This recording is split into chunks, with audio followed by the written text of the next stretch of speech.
تمسك بحبل الله واتبع الهدى ولا تك بدعيا لعلك تفلح ودن بكتاب الله والسنن التي. أيها الإخوة والأخوات، فرحضوا أولالهن شبكة منهج أونلاين inay soo bandhigaan muxaadaradan qiimaha badan. kooxda suufiyada iyo waxyaabaha ay ku khilaafeen diinta. fadlan ku soo dhawaada fadhigii koobaad. waxaana noo jeedin doona biidni illaahi tacaala fadiilatu الدكتور الشيخ عثمان معلم محمود حفظه الله تعالى. بسم الله.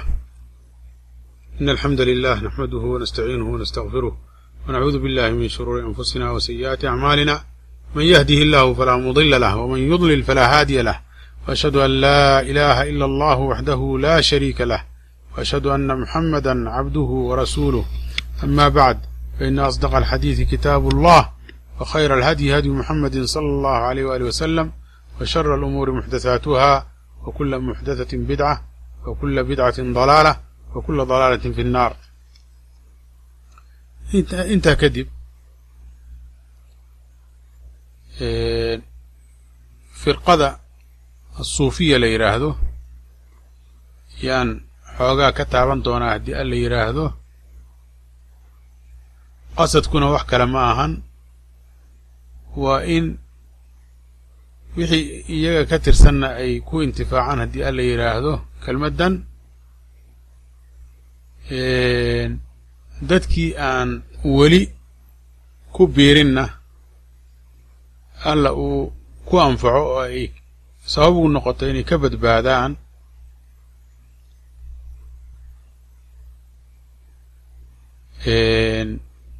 qasad xun oo laga leeyahayna ma jirto kelmaddaani, in maaragtay diintii islaamka la ilaaliyo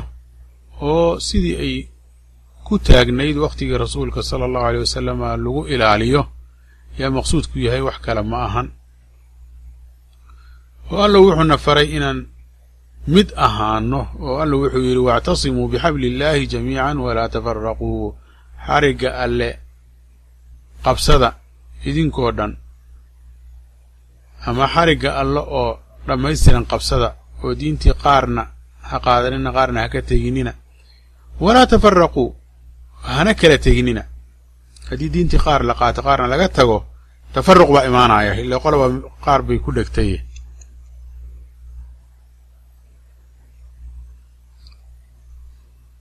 إلى أن لو كير ولا تكونوا كالذين تفرقوا واختلفوا من بعد ما جاءهم البينات وأولئك لهم عذاب عظيم. أنا نقننا سيدي كوي كلا تغي أو كلا أويس خلافي مركي حجوين كعداء ويما دين كذب عذاب وين بين ليين كواس. أيضا مركا تفرقوا كالشيكيا ويبدينهن. رسولكم صلى الله عليه وسلم وحشيك ومدان إني تضباطين سدح قيبوض وقيب سمي الدوانان، ودمانتودna ay naar geli doonaan ilaa mid ma ogiye aljamaaca inay tahabuu sheegay rasuulku sal alla alay slam. xadiidka imaam axmed iyo abu daawuud iyo tirmidi iyo keyrkoodba way wariyeen, oo mucaawiya laga wariyey iyo keyrkiisba. marka firqooyinkaas la ishaaraayo waa un firqooyin ka baxay jaadadii iyo ariiqii saxda ahaa iyo wixii saxaabadii ku taagnaan jireen iyo jidkii mu'miniinta. waxaana ka mid a marka qolooyinkaas nimankan suufiyada la yidhaahdo, oo dariiq gaarayay jeexdeen iyagu, muslimiintana way iska sooceen oo waxay maaragtay u intisaabeen, tasawufkii u intisaabeen, oo baxar baxuur ah oo balaaye kasta ay ka buuxdo. waxaan ku bilaabaynaa marka bal bilowgoodii hore iyo magacan maaragtay tasawufka.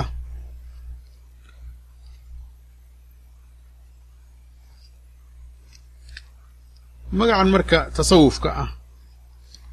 waxaa maaragtay ka hadlay ninkan la yidhahdo aburayxaan albayruuni, oo iska leh taxqiiqu maali lhindi min maqbuulatin fi lcaqli aw marduula. waxaa lagu taabacay hindiya maaragtay lagu taabacay, kadibna waxaa lagu sawiray masr baa lagu sawiray. dabcadii marka hindida ahayd ee la sawiray lafteeda safxada 24 haddii aad fiiriso wuxuu ka hadlayaa caqiidooyinkii hindida buu ka hadlaaya wuxuuna sheegayaa hindidu inaanay waxba ka duwanayn sidii maaragtay nimankan Griigga la yidhaahdo waagii hore ay ahaan jireen oo wuxuu leeyahay waxaa ku jiri jiray nimankaas maaragtay Griigga ah kuwa u arka wax walba inay hal shay yihiin qaar ba marka waxay leeyihiin wixii way qarsoon yihiin bay leeyihiin qaarkoodna waxay leeyihiin waa maaragtay bilquwati bay waxaas saas ku yihiin oo waxay ku leeyihiin qofkan bani aadamka ahi dhagaxa iyo jamaadka ugama fadli badna ilaa inuu dhawaashada uu dhow yahay moogiy cilladii koowaad xagga darajada cilada koowaad haddee waxaad moodaa rabbigii khaaliq ahay bay ka wadaan ee waa isku mid bay leeyihin wux qaarkoodna maaragtay waxay u arkaan in jiritaanka dhabtaahi jiraaba uu u sugnaaday cilladii koowaad sababta wax kale uma baahna bay leeyihiin iyadu laakiin waxyaabaha kale iyada way u baahan yihiin marka wixii u baahan bay ku leeyihiin wax kale jiritaankiisu waaba khayaal oo iyo iska malamalo wax oo dhabana ma aha waxaa dhaba uun kii horreeyey oo allah ay ka wadaan marka wuxuu leeyahay ninkan bayruuni ah wa haadaa ra'yu suufiyati fa hum alxukamaa waa suufiyada ra'yigeedii waaya buu ku leeyahay kaasu suufiyada marka saad ma ahan ee waa siin asagu sida u qoraayo waa nimanka xukamada la yidhaahdo waa falaasifadii moogta wuxuu ku leeyahay marka suuf luqada Griigga xikmad baa laga wadaa saa darteed baa faylasuufku waxaa lagu magacaabay bilasuufa muxibu alxikma ayaa laga wadaa qofkii xikmada jeclaa marka wuxuu ku leeyahy walamaa dahaba fi lislaami qawmun ilaa qariibin min ra'yihim summuu bismihim wuxuu ku leeyahay markii islaamka dhexdiisa qolo ay ra'yigii nimankaasoo kale ay ku tageen yaa magacoodii lagu magacaabay dadka qaar markaa waxba garanaynaan waxay ku leeyihiin buu yidhi assufa yaay maaragtay u abtirsadaan waqtiga rasuulka sal ly slam maaragtay magaalada masjidka rasuulka sal ly slam ku taallay markaasay suuf isu beddeshay uu ku leeyahay laakiin ninkii shaacirka ah abulfatxu albusti waa iska dhaaf buu ku leey dadka waa isku khilaafeen buu ku leeyahy suufiga mar hore isku khilaafeen qaar baa waxay yidhahdeen suuf baa laga soo dhambashay laakiin anigu saas ma qabuu leeyahay laakiin waxaan magaca siinaya buu ku leeyahay in maaragtay fatan saafa fa suufiya xataa luqiba suufi saasuu dhinacaasu ku tega isagu marka waxay ku tageen buu leeyahay in waxa jiraahe ay shay waaxid ay yihiin waxay kula awalkiis waa dheeryahay lakin maqsuudku wax kale ma ahan wuxuu ahaa inuu leeyahay wa hada ra'yu suufiyati wa hum alxukamaa calaa kulli xaal haddii ala yidhaahdo bal sida tatawurkooda uu ahaa iyo gadgadoonkoodii waxaan ku kaaftoomi doonnaa hadalkii ibnujawsi oo kitaabkiisa talbiisu ibliis la yidhaahdo uu ku sheegay anuu soo gaagaabin doona haddii ala yidhaahdo in wax yar lagu darana waa dhici kartaa kitaabkiisa talbiisu ibliis yani safxada 156 ilaa 160 dabcada daarulqalam oo bayruud lebnaan ah wuxuu leeyahy ibnujawsi waqtigii rasuulka sala allau alay slam dadku iimaanka iyo islaamka nisbe sheegan jireen oo abtirsan jireen waxaa la dhihi jiray muslim iyo mu'min zaahid iyo caabida gadaal dambe yimid qolaa marka zuhdigii iyo tacabudkii ku dhegeen buu ku leeyahay oo adduunyadii faraha ka qaaday oo u go'ay cibaadadii dariiqo marka ay la gaar noqdeen bay samaysteen iyo akhlaaq gaara marka magacii uu tasawufka ka hadlaayaan wuxuu yidhi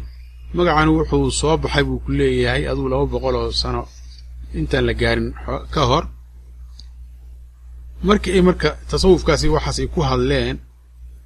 ay siyaabo kale u maaragtay u isticmaaleen oo hadda xaasilkeedun uu yahay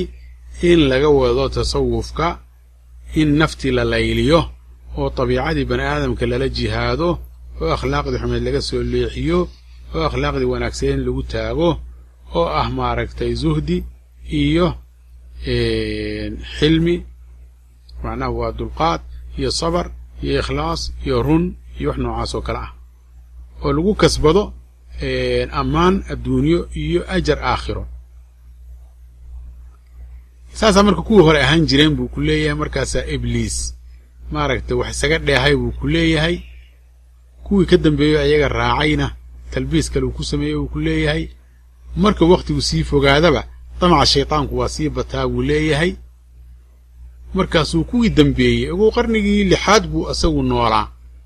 markaasuu wuxuu ku leeyahay nimankii mutaakhiriinta ahaa si fiican buu u tamakunaa buu leeyahay marka shaytaanku gelintaas uu ku sameeyana waxa asal u ahaa buu ku leeyahay inuu cilmigii ka leexiyey oo uu tusiyey in waxa maqsuudka ah uu yahay in la camal falo marka maadaama iftiinkii cilmiga uu meesha uu ka baxay mugdi bay maaragtay ay ku dhex wareereen buu leeyahay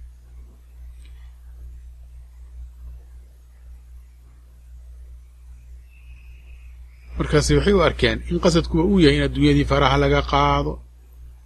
oo xataa wixii jirkooda hagaajin lahaa oo caafimaadkooda iyo maaragtay aanay uga maarmin xataa way iska naceen buu ku leeyahay xoolihii iyo maaragtay lacagtina waxay yiraahdeen waaba maaragtay waxaan dib qalooc oo kale waa ibnu jawzi markaas oo naqdinayo wuxuu yiri waxay halmaameen in xoolahan loo abuuray masaalixii dadka waxaa kaloo lagu arkay buu ku leeyahay inay naftooda aad u cadaabi jireen qaar baanba dhinaca dhulka dhigi jirin marka wuxuu ku leeyahay saasay tahay maqaasidoodu iyo ujeedadoodu maaragtay ma aanay xumayn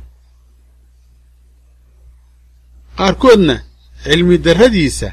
wuxuu ku camal fali jiray axaadiista mawduuca ah asagoon war u haynin qolo kalaa yimaadeen markaasay waxay ka sheekeeyeen gaajada lafteeda in macnaa wax loo baahan yahay ay tahay iyo faqriga iyo waswaas iyo khataraad waxa qalbiga ku soo dhacay waxaasay markaa ka sheekeeyaan buu ku leeyahay markaasay kutuba ka qoreen sida xaarith almuxaasibi ninka la yidhaahdo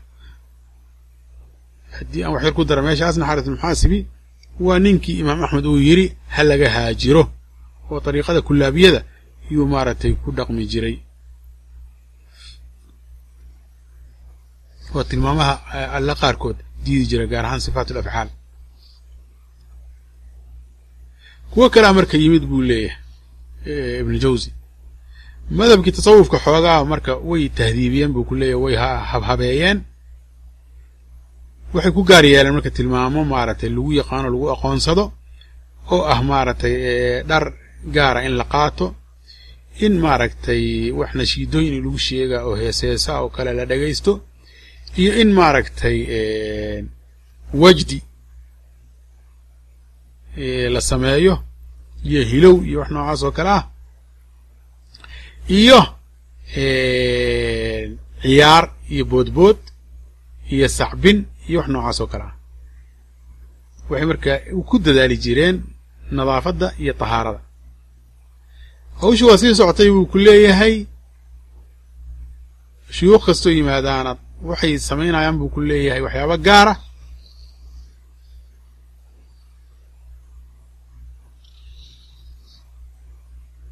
waxaana marka aanay isku khilaafsanayn buu ku leeyahay inay culammadii ka fogaadaan oo ay u arkaan iyagu waxay haystaan kuwan suufiyadaahu inuu maaragtay cilmiga kii ugu fiicnaa uu yahay waxay ku magacaabeen alcilmu albaatin waa cilmi qarsoon bay leeyihin cilmiga shareecadana waxay ku magacaabeen alcilmu aldaahir qaarkood wuxuu ku leeyahay gaajadii ay isku dilaayeen yaa maaragtay khayaalaad faasida gaarsiisay buu ku leeyahay markaasi waxay sheegteen inay alla caashaqsan yihiin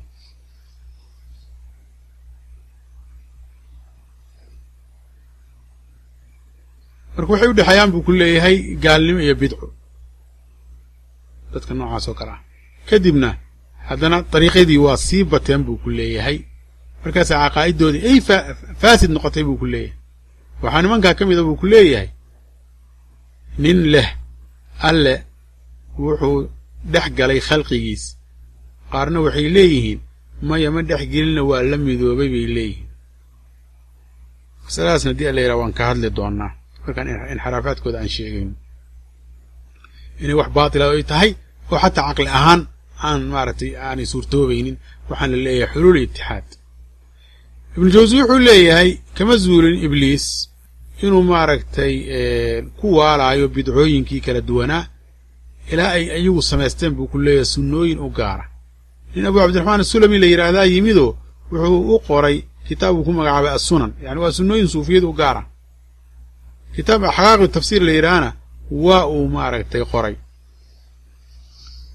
oo culamada qaarkood ay yidhaahdeen hadduu ictiqaadsan yahay waxaasi inay tafsiir yihiin waaba gaaloobayba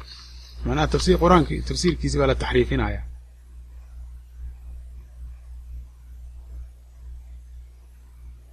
marka ibnu jawsi wuxuu ku leeyahy waxaa aada loola yaabaa inay maaragtay cunnada iyo iska ilaaliyaan oo yidhahdaan ruuxan xaggee ka yimide iyo waxaan xalaal maahay wax noocaas oo kalea qur-aankiina ay ku farabaxsadaan oo ay geesiyaal ku yihiin oo isagay rabaan isaga fasiraan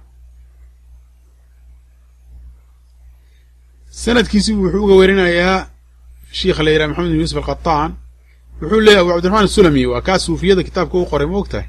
assunan iyo axqaaqi tafsiir iyo waxaas qoray wuxuu ku leeyahay kaana abu cabdiraxmaan asulami hayra hiqa nin diin ahaan lagu kalsoon yahay maba ahayn buu leeyahay yani muxadisiintu yani agtooda hiqa kama ahayn ninkaas nin asam la yidhaahdo oo muxadisiinta ka midana wax yar unbuu ka maqlay markii xaakim uu dhintay yuu ninka asam la yidhaahdo wuxuu ka wariyey taariikh yaxya bna maciin iyo waxyaabo kale wa kaana yadacu lisuufiyati alaxaadiida suufiyadana wuxuu maaragtay u been abuuran jiray axaadiis oo rasuulkii ka sugnaatay uu leeyahay waxaa kaloo kitaab u qoray lumac suufiya la yidhaahdo abu nasrin asaraaj wuxuu sheegay buu ku leeyahay caqiidooyin aad u xun buu leeyahay iyo hadal aad u liita aan gadaal damba ka sheegi doonaa uu leeyahay hadda si duuduub ahaan uu hadlaaya waxaa kaloo kitaab u qoray buu leeyahy quutulqulub uu ku magacaabay nin la yidhahdo abu taalib almakki axaadiis baatila buu sheegay buu leeyahay iyo wax maaragtay aan asal lahayn oo salaado maalmihii iyo habeenadii la dukanaayo ah yani maalinkii habeenkii la dukanaayo oo iska beena ictiqaad faasidan waa ku sheegay uu ku leeyahay wuxuuna aad ugu celceliyaa qaala bacdu almukaashafiina nimanka wax loo kashfiyey qaarkood waxay yidhahdaan yani kashfigu waa wax maaragtay sidii cilmiga oo kale aad qofka ugu caddaanayo ku leeyihin oo qalbigiisa maaragtay wax loo caddaynayo o uusan ka shakinayn waana kalaam maaragtay malaayacniya buu leeyahay ibnu jawsi wuxuu kaloo sheegay ku leeyahay maaragtay ninkaas abu taalib almaki la yidhaahdo suufiyada qaarkood wuxuu ka sheegay in alle maarata adduunkaba ay ku arkaayaan oo awliyadiisu ay adduunkaba ku arkaayaan alle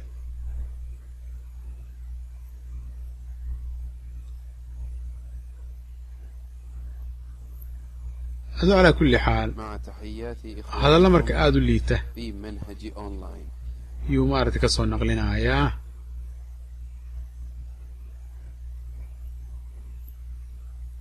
oo ay ka mid tahay laysa cala almakhluuqi adaru min alkhaaliq marka magaalada baqdaad buu yimid uu leeyahay markaas markuu waxaas ku hadlana dadkii inuu bidcoole yahay ay xakumeen waana ka maaragtay fogaadeen markaasuu iska joojiyey wacdigii alkhatiib albaqdaadi taarikh baqdaad iska leh oo maaragtay imaam shaaficiya ahaa dee wuxuu leeyahy abu taalib almaki kitaab buu qoray waquut alquluub ku magacaabay carabkii suufiyaduna ku qoray wadakara fiihi ashyaa'a munkaratan mustabshacatan fi sifaat waxyaaba maaragtay aad u xun oo la inkiro oo aad maaragtay u liita buu ku qoray buu kitaabkaas ibnu jawsi wuxuu leeyahy abu naciim asbahani baa yimid markaasuu kitaab alxilya la yidhaahdo uu qoray markaasuu tasawufkii maarata xuduuddiisiina waxyaaba munkara oo aad fool xun ku sheegay buu ku leeyahay mana ka xishooninba inuu suufiyadii ku daro abubakar iyo cumar iyo cuthmaan iyo cali waa khulafaa alarbaca oo rasuulka sal ly slam diinta ka dhexla subxaana allah iyo saxaabada kuwooda sharafta badnaa yuu suufiye ka dhigay wuxuu suufiyadii ku daray shuraax alqaadi iyo xasan albasri iyo sufyaan athawri iyo axmed ibn xambal raggaasuu suufiyada ku daray sidoo kale ninkan assulami la yidhaahdo tabaqaat suufiya wuxuu ku sheegay fudayl iyo ibraahim ibnu adham iyo macruuf alkarkhi iyo suufiyadu ku daray wuu ku leeyahay oo macnaha yani maadaama ay zuhaad yihiin ibnu jawsi marka wuxuu ku leeyahay faatasawufu madhabun macruufun yaziidu cala azuhdi wayadullu cala alfarqi baynahuma ana azuhda lam yadummahu axadu waqad damu atasawufa calaa maa sayaأtii dikruh. marka tasawufku waa madhab la yaqaana buu leeyahay oo zuhdigii yani wax ka dheeraada wata. in zuhdiga iyo tasawufku ay kala duwan yihiinna waxaa ku tusinayo buu ku leeyahay zuhdigii qof wax ka sheega male culummadii, laakiin tasawufkii waa ay caayeen buu ku leeyahay. anugu marka haddii aan wax yar ku daro meeshan waxaa munaasaba in la keeno hadalkii Sahrawardi ninka la yidhaahdo uu yidhi waa ninka cawaarif almacaarif iska leh, oo dadka qaarkood hadday ka warqabaan Ixyaa Ulumuuddiinka lala daabacay, mararka qaarkoodna gaar u daabacan. waa kitaab uu suufiyada u qoray waa, inkastoo qaarkood uu ku radinayo sida nimanka maaragtay qalandariyada la yidhaahda iyo malaamatiyada iyo la yidhaahda iyo ama malaamiya, waa kuwa hadda xadda ka baxay oo qabaa'ix fara badan samaynaayo oo diinkii wax aad uga soo horjeeda samaynaayo oo yani aan cibaadaadkii iyo daacaadkii iyo ku dadaalayn oo foolxumooyin fara badan sameeya oo waxay ku leeyihiin si nafteennu ay u fiicnaato waa in dadku naxaqiraan oo aan samaynaa wax munkara. laakiin meelo badanay ku faafeen oo dowladaha qaara maaragtay taageeray oo Turkiyadaas iyo maaragtay waa laga jeclaan jiray yani qarnigii 7aad iyo 8aad iyo noocyo fara badan ay kala leeyihin. wax maqsuudkaygu marka waa maxay meeshan uu leeyahay Ibnu Jawzi zuhdiga iyo tasawufka farqiga u dhaxeeya ayaa waxaan leeyahay qowlkii Sahrawardi oo asagu suufi kabiira ah. bal meeshan aan fiirino muxuu leeyahay. wuxuu leeyahay at-tasawufu ghayru zuhdi. التصوف اسم جامع لمعاني الفقر ومعاني الزهد مع مزيد أوصاف وإضافات لا يكون بدونها الرجل صوفيا وإن كان زاهدا. waxaad fiirisaa marka cawaarif almacaarif safxada 55 wuxuu leeyahay waxaan tasawufka la yidhaahdo zuhdiga waa ka duwan yahay oo tasawufku waa magac jamciya macaanidii faqriga iyo macaanidii zuhdiga iyadoo tilmaamo siyaadahuna la sii jiraan iyo waxyaabo kaloo lagu dardaray oo aanu qofku noqon karin suufi haddii laga waayo. zaahid ba lagu magacaaba magacaas zaahid ba ha yeeshee. marka si aan dadka loogu khaldin in maaragtay tasawufku uu zuhdi yahay, suufiyadii iyagaaba kuleba tasawufka iyo zuhdiga farqi baa u dhaxeeya. Ibn Jawzi warkiisa marka aan sii wadno wuxuu leeyahay Cabdulkariim ibn Hawaasin al-Qushayri yaa wuxuu u qoray kitaab ar-Risaala la yiraahdo, markaas wax aad loola yaabo uu ku sheegay wax la yiraahdo al-fanaa waa istilaaxaad ayaga u gaara oo bidca ah oo jeebkooda kala yimideen oo mararka qaarkoodna kufrigu soo galo oo yani kuwa kufaar fara badan ay soo dhex galeen ay dadkii diinka uga khaldeen. الفناء البقاء القبض والبسط والوقت والحال والوجد والوجود والجمع والتفرقة والصحو والسكر والذوق والشرب والمحو والإثبات والتجلي والمحاضرة والمكاشفة واللوائح والطوالع ترى ذي كبتين يا بدا ما يصير كربا وحاسو مركا مارتي تخليط وآد مارتي يسوو دح يعصن ووح معناه إليه إيسان جيرين يمارت كبوح شوك ليه ماشي كتاب كيس الرسالة وكما عابا محمد الطاهر المقدسي بقى سنة يمد بو كله مركز وقري صفوة التصوف كتاب لا يراهدو ووح قفك عقلي لو كاح الشهادة وكل شيء وكله ما لا قارن كل شيء دونا وكله كتاب كيس كتاب وين واي وقت تلبيس إبليس ابن جوزي وكل شيخ إن أبو الفضل من ناصر لديه جري وحوليه جري ابن طاهر كان ابن طاهر يذهب مذهب الإباحة وذلك معناها إن وحكا حارانيهم بقى أنو أرقبو مارت مذهب كوذا كوسو عنجر أقول ليه وحو قرأ كتاب ماركتي كوساف صنبا إن ويلاشان رني رضا يقرقر حسن وذلك قاركود يكون في النيسنان جيرين أي ديع كرتانا حتى قاركود قاركود يكون في النوبان إن مارتي بنانتا إن لفيريو وحو كوبينا ورتي وليه يحيى بن معين مركاسو شو أركي هذا مناسبة يعني عند ما شلق الشيء أبو حامد الغزالي يا يمد بقول له مركب الجوزي وركي وتاه مركاسو وحو قرأ كتاب الإحياء لا يراهدوه وطريقة صوفية وقرأي أحاديث باطلا وكبوحيي من أجابوا كل إن حديث سي باطل تهي مكاشفة معرض علمي جيد وحلا يران كشاكينها ويري طريقة فقهاء وكب حيبوا ليه هو كل هي كوكب يا شمس يا قمر إيو wixii uu arkay ibraahim waxaa laga wadaa buu ku leeyahay waa nuuryaalo oo maaragtay alle xijaab u ah buu ku leeyahay ee lagama wado maaragtay xidigihii iyo qoraxdii iyo dayixii iyo caadiga ah lagama wado buu ku leeyahay ibnu jawzi marka wuxuu leeyahay wahada min jinsi kalaami albaatiniya baatiniyada hadalkoodii taasi ka walax tahay buu ku leeyahay kitaab kale uu ku magacaabay Ghazali al-Mufsih bil ahwal wuxuu ku leeyahay buu yiri inna suufiyata fi yaqadatihim yushahiduna al-malaa'ika wa arwah al-anbiya waxay arkayaan buu ku leeyahay suufiyadu iyagooba soo jeedan hurdaynin ee waxay arkaan buu ku leeyahay malaa'ikta ay arkaan iyo arwaaxda anbiyada waxayna ka maqlaan buu ku leeyahay sawdiyaale iyo codad faa'idna waa ka soo faa'iideystaan buu ku leeyahay xaaladdu korbe u sii kacdaa waa sii hagaagtaa buu ku leeyahay يعني suurooyinka aragoodii wax noocaas oo kale oo waxay sii gaaraan darajaad aaban laga sheekayn karinba haddii marka manshi suufiyada aan halkaa ku dhaafno waxaanu gudbaynaa waxyaabaha ay diinta ku khilaafeen inaan bal wax ka taataabanno waxayna u qaybsamaan wax caqiidada ku saabsan oo macnaha xagga cilmiga ah iyo wax ku saabsan camalka